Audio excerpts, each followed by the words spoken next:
Atenção! Começa agora uma teleaula de Física do ensino médio. Você vai assistir a teleaula de número 3. Bons estudos!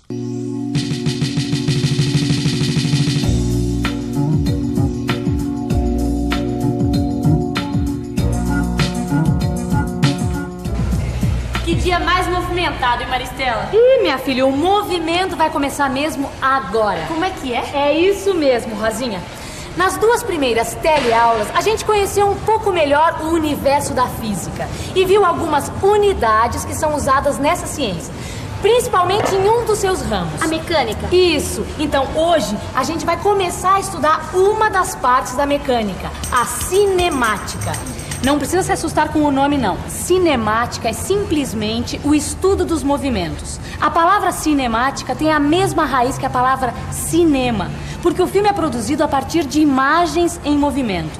Sempre que a gente estiver interessado em saber como um objeto está se movendo, a gente vai estar trabalhando dentro da cinemática. Então a gente vai estudar a velocidade dos objetos, sua aceleração, a posição que vai ocupar em determinado instante, essas coisas? Exatamente. Então por isso que você disse, o movimento vai começar agora. Isso. Nessa teleaula você vai ver o que são sistemas de referência ou referenciais, o que é velocidade média e movimento retilíneo uniforme. E vai ver qual a função horária da posição para esse tipo de movimento. O que você está fazendo? Deixa eu terminar que eu já explico. E bola pra frente porque a nossa teleaula está começando.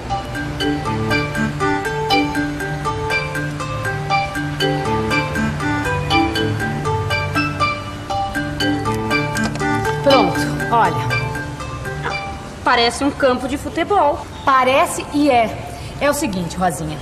Para estudar o movimento de um objeto, a primeira coisa que a gente tem que saber é a sua posição. Ou seja, a gente precisa localizar o objeto. Imagina que esse desenho é uma fotografia tirada em um jogo. Ou então, aquele famoso tira-teima. Imagina que o goleiro deu um chutão e que a imagem foi congelada com a bola nessa posição. Muito bem. A gente pode localizar a posição da bola nesse instante dizendo que ela está a 15 metros da bandeirinha, a 6 metros da linha lateral e a 3 metros de altura. Pronto, com essas três distâncias, a bola está perfeitamente localizada. Você está dizendo que para localizar um objeto, a gente precisa de 3 medidas? Quando um objeto está se movimentando no espaço, sim. Pode registrar, quando um objeto se movimenta no espaço, como a bola de futebol, a sua localização é dada por 3 medidas. Além disso, a gente precisa dizer como as medidas foram feitas e a partir de que ponto. Nesse caso, uma das bandeirinhas que limitam o campo. É como se constituíssemos um sistema de 3 eixos com a origem em uma das bandeirinhas.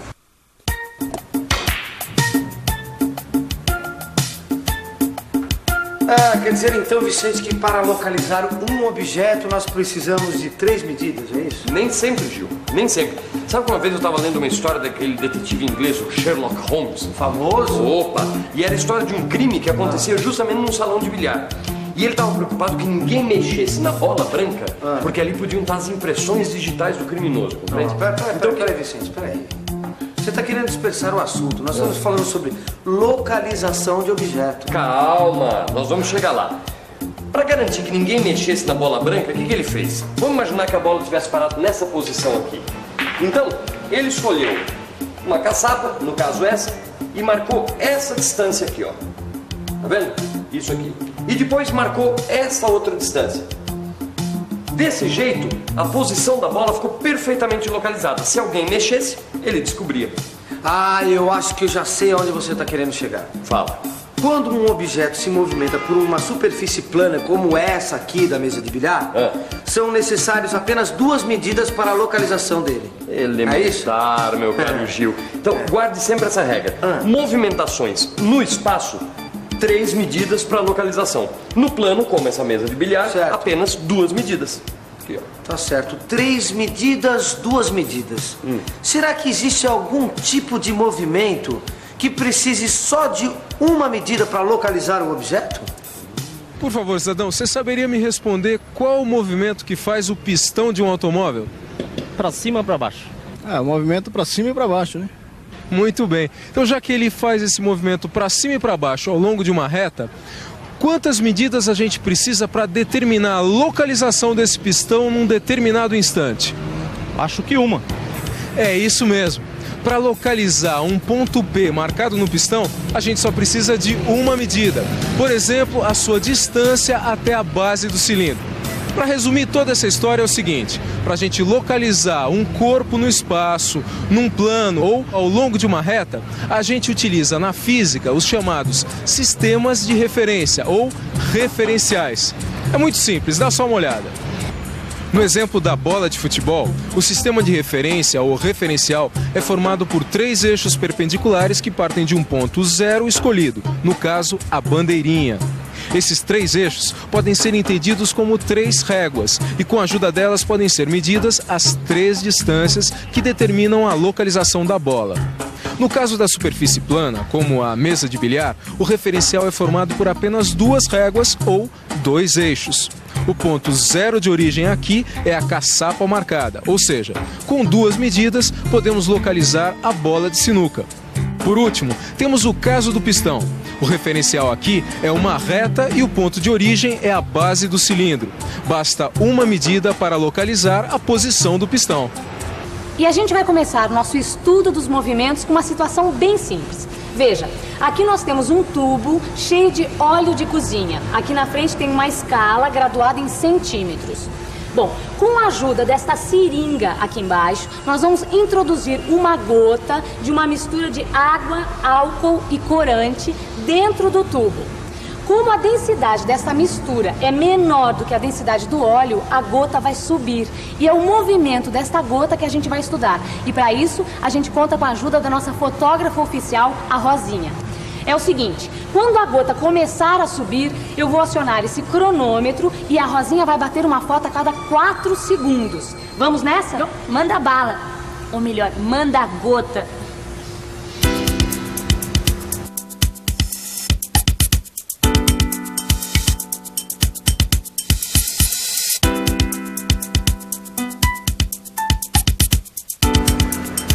Isso, olha só o resultado. Na primeira foto, a gota estava na posição 18. Na segunda, 22. Na terceira, 26 e vai indo. Com a ajuda dessas fotos, a gente pode montar uma tabela. Vamos ver o que aconteceu com a gota entre os instantes 4 e 20, por exemplo.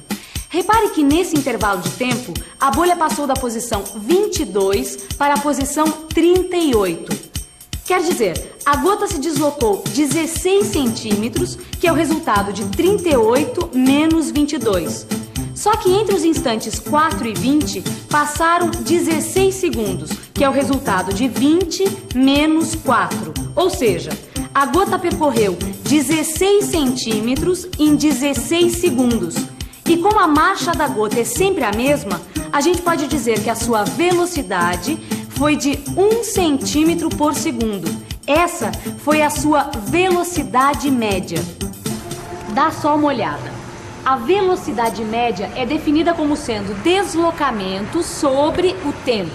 O deslocamento é dado pela diferença entre posições, x2 menos x1.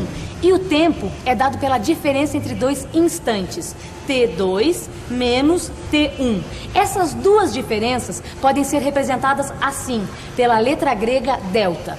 A letra grega delta é usada para representar variações.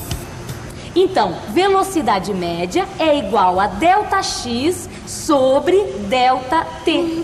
Que coisa mais curiosa. O que foi, Rosinha? Olha aqui.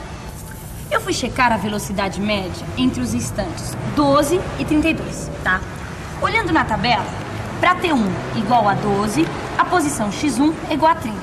E para T2 igual a 32, x2 é igual a 50. Certo. Tá? Velocidade média é igual a x2 menos x1 sobre T2 menos T1. Substituindo os valores, nós temos 50 menos 30 sobre 32 menos 12, ou seja, 20 sobre 20, que é igual a 1. Então, a velocidade média entre esses 2 instantes também é 1 centímetro por segundo. Na verdade, o que a Rosinha acabou de descobrir é que a velocidade da gota não varia. Ela anda sempre em linha reta e sempre na mesma marcha. Por isso, esse movimento é chamado de movimento retilíneo uniforme. Pode anotar aí. No movimento retilíneo uniforme, a velocidade em qualquer instante é sempre igual à velocidade média. No movimento retilíneo uniforme, o gráfico da posição em função do tempo é uma reta. Aí está o gráfico da gota, que sobe com velocidade igual a 1 centímetro por segundo. E olha só que interessante. Se a velocidade fosse de 2 centímetros por segundo, por exemplo, o gráfico ia ficar assim, ó, mais inclinado. Ah, quer dizer que quanto maior a velocidade, mais inclinada é a reta que representa o movimento? Perfeito, Gil. E a gente vai seguindo adiante com o nosso estudo de movimento. No exemplo do tubo de óleo, vamos pensar numa gota de água descendo. Se a gente não mexer na régua, o que vai acontecer? Ora, à medida que o tempo passa, as posições da gota vão ser cada vez menores. Repare, no instante T1 igual a 0, x1 é igual a 55. E para T2 igual a 25, x2 é igual a 5. Velocidade média é ΔX sobre ΔT, que é x2 menos x1 sobre T2 menos T1. Substituindo os valores, 5 menos 55 sobre 25 menos 0, ou seja, menos 50 sobre 25, que é igual a menos 2. A velocidade da gota d'água é menos 2 centímetros por segundo. Isso quer dizer que a velocidade depende do referencial. A velocidade negativa significa que a gota está se deslocando no sentido oposto à orientação da régua. A nossa régua marca de baixo para cima e a gota está vindo de cima para baixo, ou seja, a velocidade é positiva para uma gota que sobe e negativa para uma gota que desce. Olha só como fica o gráfico do movimento retilíneo uniforme com velocidade negativa. É uma reta decrescente. E olha só, presta atenção que isso é importante. Independente se a velocidade é positiva ou negativa, a gente sempre pode descobrir em que posição está a gota a qualquer instante. Isso é possível graças à função horária da posição do movimento retilíneo uniforme. É só lembrar que velocidade média é igual a ΔX sobre ΔT. Vamos substituir ΔX por x menos x0 e ΔT por t menos t0. Por conveniência, a gente escolhe t0 igual a 0. Então fica x menos x0 sobre t menos 0.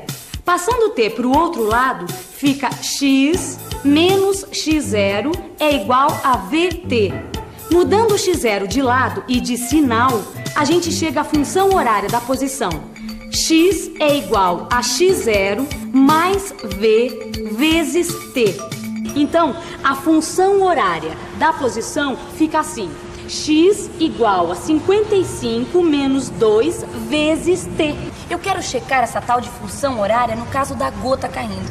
Eu quero descobrir onde a gota vai estar quando t for igual a 12 segundos.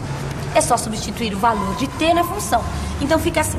X é igual a 55 menos 2 vezes 12. 55 menos 24, que dá 31. Então, aos 12 segundos, a posição da gota é 31 centímetros. É isso aí, Rosinha. E você também pode fazer o contrário. Descobrir, por exemplo, em que instante está a gota na posição x igual a 40. Deixa comigo, né? Bom, enquanto a Rosinha faz essas contas, que tal dar uma boa revisada em tudo que a gente aprendeu hoje? E atenção, se liga aí que é hora da revisão. Na teleaula de hoje, você aprendeu que para estudar o movimento é preciso localizar o objeto. E viu que isso pode ser feito com 3, 2 e até mesmo uma medida, dependendo do caso. Aprendeu que a física localiza os objetos no espaço, no plano ou ao longo de uma reta através de sistemas de referência ou referenciais. Você aprendeu o que é velocidade média e movimento retilíneo uniforme e viu que nesse movimento o gráfico da posição em função do tempo é uma reta. Por último, você viu que a velocidade depende do referencial e ficou conhecendo a função horária da posição do movimento retilíneo uniforme. É isso aí. Bons estudos. Tchau.